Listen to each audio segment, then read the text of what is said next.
Really, the lack of legal self-defense in Korea is probably one of the biggest indicators that you are not yet free. So before we get started in this one, I cover a lot of topics very briefly in the last video, so if you want a video dedicated to researching a particular topic related to guns, please let me know. Where were we at? 한국에서 총기 소유가 합법화가 된다면 어떨 것 같아요? 미국보다 아마 더 심하게 왜? 뭔가 뭔가 화폐 처리 그런 쪽으로 많이 될 것 같아요.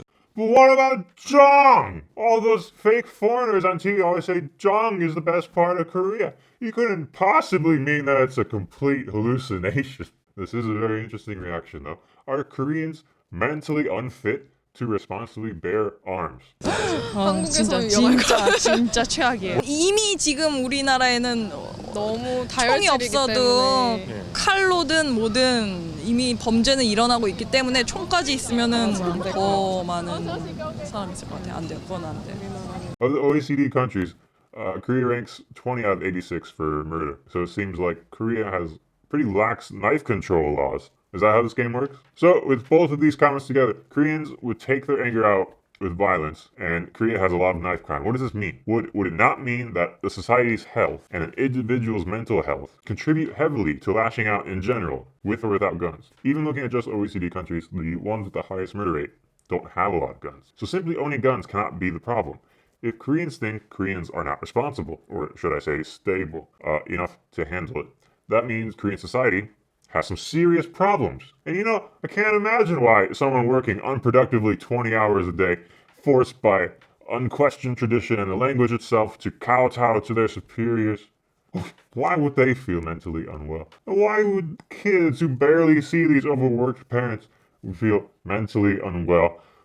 Or an education system that sucks the childhood and joy of knowledge out of them? Can't imagine what would be the problem. It might surprise Koreans to know that in American schools, we had rifle clubs in the school. Like the students would walk around in the school with guns on their backs. And there were none of these nationwide reports of shootings back then, which is like 50s, 60s. So what happened? The welfare state, encouraging single mother households, an unwillingness to work if you get more money from welfare than you do from a job. Divorce rates begin to skyrocket. Both of these alone would be significant since all but one of the top 27 deadliest mass shooters were fatherless. Some might say that's statistically significant. Also, the pseudoscience of psychology exploded back since then. And suddenly, all children are misdiagnosed with acting like children, and they're overprescribed mind-altering drugs. And all the boys are told that they're the cause of all the bad things in history. And now all the white boys are told they're evil because their communist teachers are historical revisionists. Like, I can't imagine how this would go wrong. And frankly, I'm surprised there haven't been more mass shootings in the US. Another thing that happened swiftly in the West was the replacement of God with government. And with it, the education of, morality. And I'm arguing this being irreligious myself. So it's not like this has never happened before either. One of the reasons the right to bear arms existed in the first place is to protect people from the government. Cue the "that would never happen today" comments. In the last 100 years, it happened a lot. The Armenian Holocaust. In 1911, the Turks disarmed all Armenians because they're Christian, not Turkish. And then in 1915, rounded them up and killed 1.5 million of them. And the Turkish government still denies it to this day, by the way. In 1932, Genrikh Yagoda of the Bolsheviks personally oversaw the disarming of Ukrainians, then steals everyone's land and farms. And 10 million people were purposely starved to death in the Holodomor. And throughout the Soviet Union, as maybe you know, Stalin disarmed his own people and killed 20 million of them. In 1935, China disarms their own people and kills about 20 million political dissidents. Later on, when the Japanese rape of Nanking took place, you also saw unarmed civilians who were unable to fight back as they watched their own organs be removed. That didn't sway Communist China from killing another 15 million of its own people later, though. In 1928, Germany made a law to register everyone with a gun. When Hitler was elected, he used this register to disarm them, especially Jews. This is why people don't want a gun registry. This made it quite easy to round them up, as you might guess, but also Slavs, gypsies, pacifists, and, of course, critics. Cambodia established gun control in 1938, and it got even stricter by 1956 under Pol Pot. And then the entire country basically just became a concentration camp, and around 2 million were killed, especially the educated. In 1970, Uganda created strict gun laws that made it hard to legally own guns, except for your friends in government. Military commander Idi Amin declared himself president in 1971.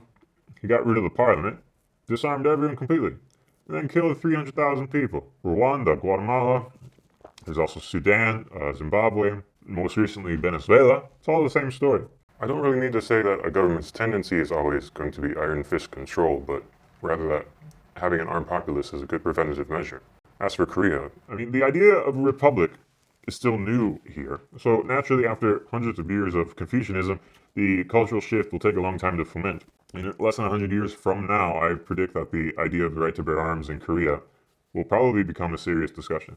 Because once the Korean War is over, if immigration increases, if there's reunification even, there are many internal reasons that would make the idea of self-defense a no-brainer.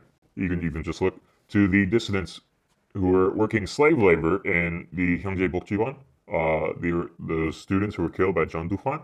They were all defenseless. Really, the lack of legal self-defense in Korea is probably one of the biggest indicators that you are not yet free. I don't know if you've been seeing the Hong Kong protests recently, but their freedoms are being infringed by China, and the protests have turned bloody.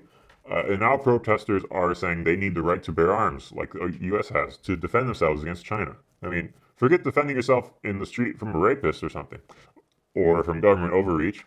What about another country? How do you think Switzerland remained neutral for 2 world wars that are happening all around them? Like, every citizen in that country is trained, which is pretty key, by the way. Like, it's funny how people frame this like, oh, what if Korea had guns? You're like, yeah, eschewing gun laws and gun training and general culture of responsibility, poof, guns appear in everyone's hands. Yeah, that'd be pretty fucking stupid. I can't imagine, like, going out to eat with friends anymore. It would completely change the meaning of hantak swara. Sorry. I think I'll end this here. This was a fun thought exercise.